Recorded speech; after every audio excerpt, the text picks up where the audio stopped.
Yo, what is up guys, KiddCalin back with another video, and today we're going to be talking about a build that I'm surprised no one is talking about. Like literally, no one has mentioned it. I've searched for this build, I've literally scoured the internet for something like this, and yeah, I've gotten nothing. Let's get into it. This is the Mask of Vermin. Before we get into the build though, I just want to give a quick thank you to everyone who supported the last build video. You guys knocked out my expectations. Honestly, I did not expect that much love on the last video.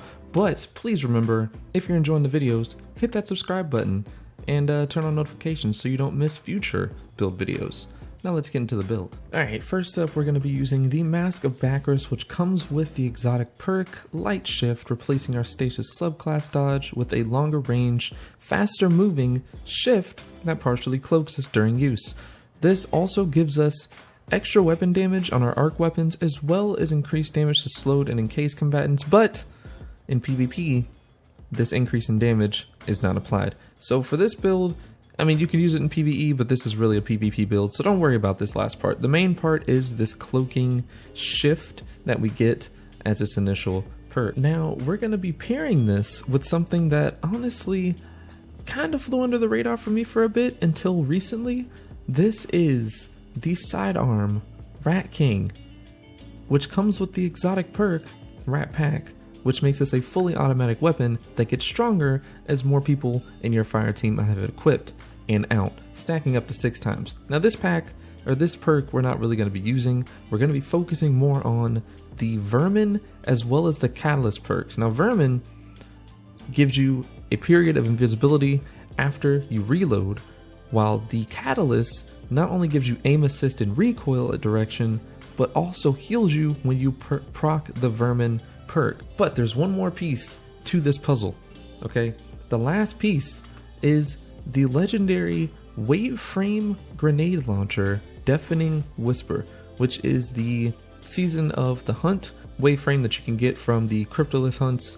It does a wave of energy when it hits the ground. You want to use this with auto-loading holster, volatile launch, high velocity rounds. This perk, it's kind of like a free one for you. I have surplus, which is an amazing perk. If you do not have surplus on a weapon, get it and it'll change your life. We also have the velocity masterwork, which I have not maxed out yet because I was kind of poor. Okay, well, let's max this out then. But we are also going to be using the quick access sling mod on it so that we can swap after we get the shot off. So you can probably see where this is going, guys, right? You use your Deafening Whisper, get a crap ton of damage. It does about 135 to Guardians in PvP, I believe, if I remember the numbers correctly. You shoot off your Deafening Whisper, get the hit, clean up with the Rat King, shift into the shadows, get your ammo back, get a heal, and you're still invisible for 5 seconds after the shift. So basically you are shifting and you are gone. Once you get a kill, that is it. But there is one more thing that you have, right? Because you can also use Mask of Bakris to get a little bit of a bit of escape, right? If you're in a sticky situation and you have the Winter's Shroud equipped, it also slows the nearby targets that you're around. So in PvP, if you get into a sticky situation, you can just shift and there you go, boom. The shift is really long, by the way. It's a really long shift. I've used it probably for like a week now, and I don't think I want to go back to the other light subclasses because I want to use the Mask of Bakris. Alright, so the main perk we're going to be using with this is Surprise Attack, which consumes our charges with light and converts them into a major damage buff for our sidearms that only is depleted as you damage combatants.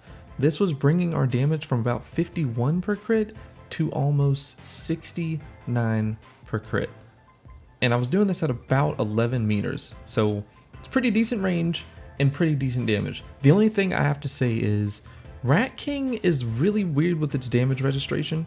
I felt like some of the hits I was like right on with the reticle, and it was just like no, it didn't. It's not happening.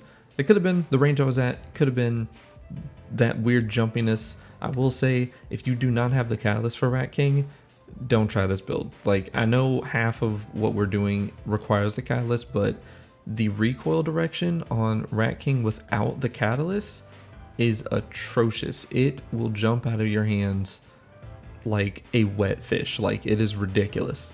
I also paired this with the charged up mod. I actually have 2 charged up mods on to give me 2 extra charges of light. If you have space, you can do supercharge. That'll give you 2 extra charges and that'll free up a mod slot for you. I also use taking charge, stacks on stacks, and charge harvester to keep charges with light for this as well. So yeah, it's pretty much the build. Hopefully you guys enjoyed this. This build is so freaking fun. Like, it takes some getting used to, especially if you're used to using pulse rifles like I am.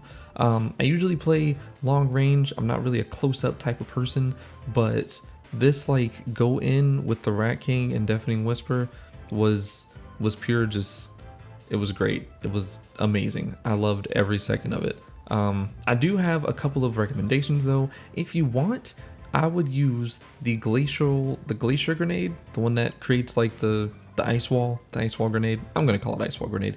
Use the ice wall grenade, break it with your Deafening Whisper, and then get the cleanup, because that's even better. I mean, you probably shouldn't need to get the cleanup with Rat King if you're using the ice wall, but in the off chance that you do, yeah, it does a bit more damage. And also there is a fragment that you can get that will increase your grenade cooldown when you shatter the crystals, the stasis crystals. So pretty much unlimited ice wall grenades once you proc that. And yeah, that's pretty much it. So guys, hopefully you enjoyed this build.